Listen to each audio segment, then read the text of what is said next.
I'm Brittany. And I'm Heather. Welcome to Okayest Moms, the podcast.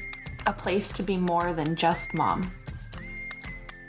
Hey everyone, welcome to a mini episode of Okayest Moms, the podcast. This is an Okayest Mom Moment episode, and I know we took a couple months break, but we are back. Well, the break just gave us time to get some doozies. That's right. I have a Christmas time Okayest Mom Moment, a holiday cheer. 2 days before Christmas, Nolan found his Santa present, and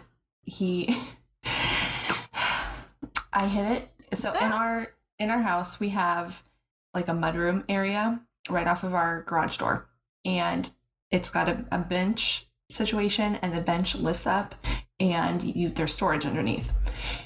My kids' shoe baskets are usually on top of those benches. Never in his 6.5 years of life has he shown any interest in lifting up this bench to look inside. So that's naturally where I hide all of my things, because anywhere else he finds them. And like, granted, I'm not hiding things very well because I'm still like used to toddlers who aren't really like aware of what's happening around them. So note for next year, hide shit better. But we were on our way out the door. I was taking them to the park, and all of a sudden I'm just around the corner filling up a water bottle or something, and I hear the bench open, and I like run over there. I'm like, "What are you doing?" And he's like, "There's toys in there. He wanted this laser tag set thing, and that's what he had asked Santa for. He goes, I'm at the park just like panicking, and I'm like, okay, I have two options here. I like come clean and just, like, yes, that's your present. And then I was like, okay, if I go that route, I can say, because it was right the week before Christmas, we had really dense fog, and both my kids were like, oh, Santa's gonna need Rudolph and all these things, like the fog, and like we had like kind of talked about like, oh, I wonder if he's gonna be able to get here and all this stuff.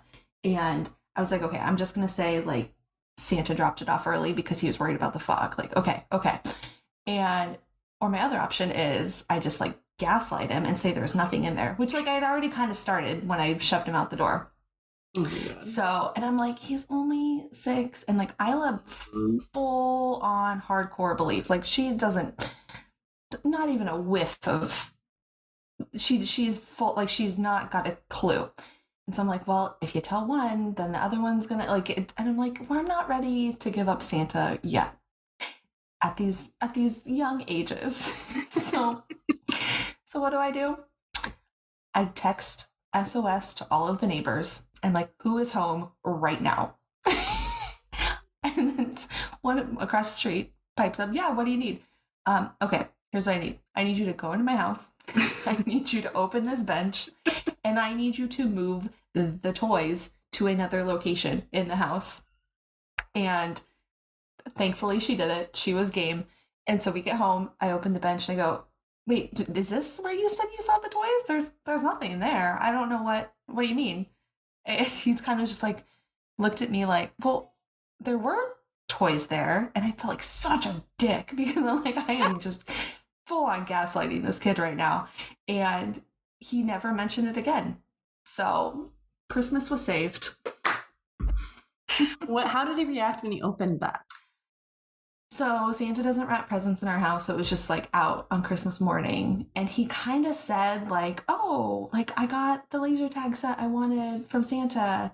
And like, he kind of was like, started to say like, that's the one I saw or something like that. But like, he didn't probe any further. So I could see him like slowly putting it together, but kind of like questioning himself about what, which of course like made me feel even worse. But he's never gonna believe anything he sees anymore. Right. So, and he has a very loose relationship with the truth anyway. So I'm already trying to like say like, like the more fibs you tell, the less people believe you. So like, it's a whole thing. But you know what? You saved Christmas. I saved Christmas. Stupid Santa. And I was having this whole like moral conundrum about it because I'm like first of all, it's all a lie anyway, but then like I mean, like this last Christmas was like the height of like Santa hype in our house. And I was like, I can't let that go. Like they're having so much fun. And then so I caved. I caved and I gaslit my child, and no regrets. Mine is also, it occurred around Christmas time. We went to Tyler's grandmother's on Christmas Day, spent the night, and then we're driving home the next morning, late morning. And I was like, we're going to be the cool parents, and we're going to detour, and we're going to, because she lives in the Bay Area, and we're going to go to the Taco Bell beach, which we hadn't been to in years. And the kids always think it's so funny because there's a Taco Bell right on the beach. And it was kind of cold that day. So I'm like, there's no way they'll get in the water. So we like go off track, and they're like, where are we going? Where are we going? Like, what? I'm like, it's a surprise. And we pull up, and they, first of all, weren't as excited as I had hoped. They're like, oh, okay. And they get out, they take off their shoes and socks.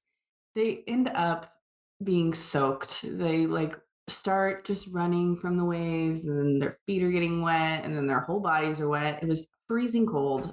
These children are not normal. And I was like, oh, great. So this was just more work for me, of course. And so we do that for, I don't know, not even an hour. And then they're ready to go. And getting at that point, Sullivan did not want to be wet. He was melting down. There was sand in every crevice. And I am already regretting my decision to be the cool mom.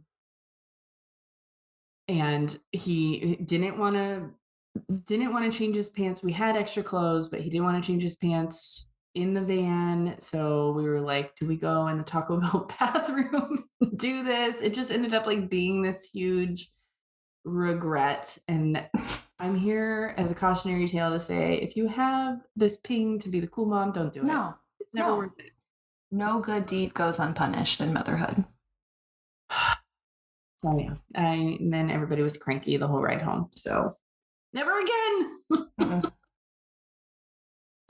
All right, this first one comes from Andrea. She was in episode 105, and we talked about helping children cope with grief. Yes. Okay. So it's really funny. I kind of like hemmed and hawed over this because again, I have so many okayest mom moments. But when I first read your questions, the thing that popped into my mind right away was an experience that I had when I was having an ultrasound for my youngest son. I hope some people out here can relate to me, but I was really hoping for a girl. Spoiler alert, I had a boy, but I wore pink to my ultrasound. I mean, I was really hopeful that I was going to have a girl. And so we get to the ultrasound, and, she's the ultrasound technician is whatever, doing the ultrasound. And of course, it's like glaringly obvious. She didn't even have to tell me. I knew right away that it was a boy. And so, do I love my son more than anything in the world? Am I happy that he's healthy and, thriving? And was I happy with any gender? Yes. But did I also sit in that ultrasound technician room sobbing while she finished the ultrasound?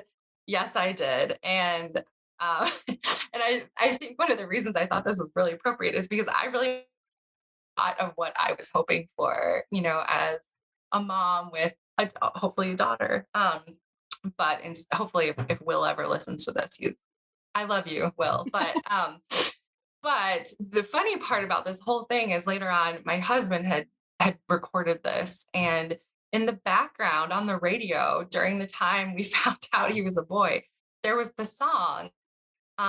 Shoot, I don't remember what it's called, but if it's meant to be, it'll be, baby, just let it be. And so I heard that and I just felt a lot of peace afterwards. But I felt, I look back and I'm like, oh, I can't believe I was so sad. But yeah, that was definitely an okayest mom moment for me. I think that's more common than you think.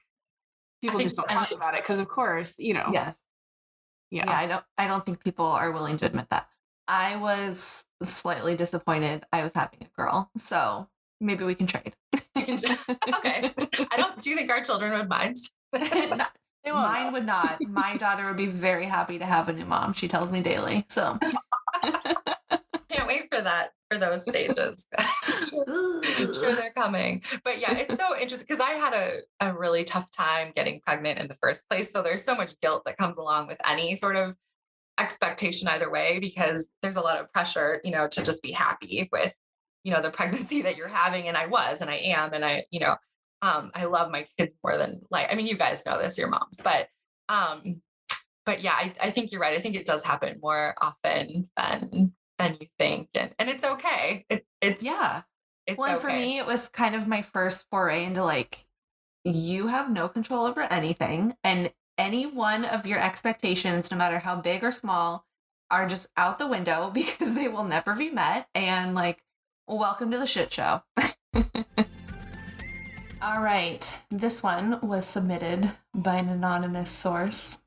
We were in line at the Container Store and Indy was eating an apple, almost finished, so no skin left. She got distracted by the people in line behind us, and we all watched as the apple fell and rolled 29 feet across the store floor. She runs over and yells, "It's okay!" Picks it up and starts eating again. The people in line looked at me I do a little shrug, and then I ask if their credit card machine has a chip reader. Sometimes you just can't. Yeah.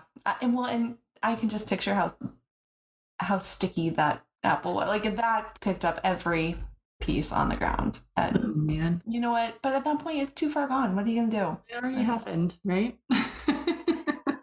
Hey, builds immunity. That's right. All right. Our next one is from Justine and Candace from our episode 111, Celebrating Lesbian Motherhood. One was, and it's related to our business, and our son was, he was probably 3.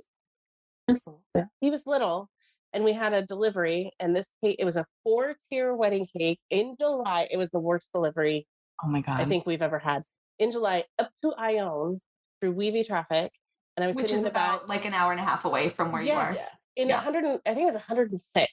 Yeah. It was 4:00 in the afternoon delivering it. And we made a rookie mistake and hadn't totally chilled the cake. It was very fresh.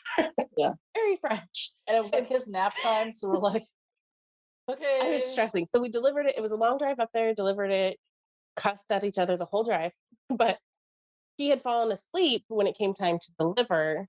So it was a private property. It wasn't out in a busy area. It was that we were going right to the house. We were pulled up right where we had to take the cake out and take it into the house. Right. So we just left him in the car because he was asleep. The car was running, all of that stuff. Thought it was good. And we had people come and grab us, 10 minutes later. He didn't leave him in there that long. It wasn't that long. 5 minutes. It felt like 10 or 20. But he was screaming bloody murder. He woke up screaming bloody murder because he didn't know where he was at or where we were. Trying to climb out the window, and people were staring at us what the hell is going on? It was the worst. So we actually couldn't leave him alone in the car ever again until more recently. He's finally over it. It took a few years for him to get over it, leaving him in the car. And the bride is still one of our most loyal customers. Yeah. The cake survived. It was just one of those things where we had really rushed what we did. So I brought in all her extra supplies. So we both went inside this little cottage. It just happened to be that he literally was 3 minutes. It was just the walk to there. And it was more damaging for us because we could never 2 seconds leave him alone. He's been attached to our leg ever since. Oh, that was a rookie mistake. Someone had done the same thing. The car was on, it was fine. Right? They always find that one little spot of weakness. That window that they can really just ruin everything. Okay. Here is the next one from a listener. My okayest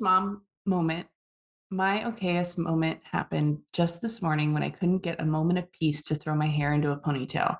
They both followed me into the bathroom and were playing nicely on the floor, but then normal background chatter abruptly stopped.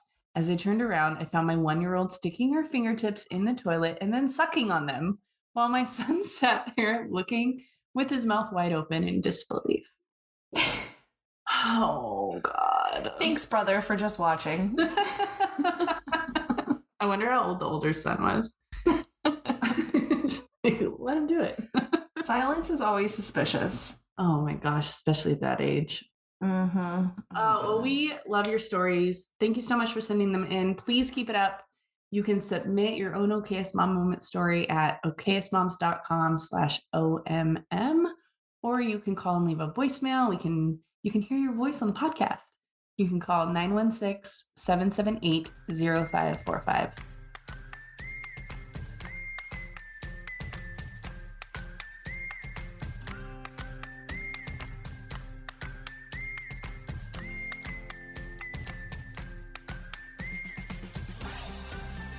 If you like what you just heard, and we hope you do, you can find more of us online at www.okayestmoms.com.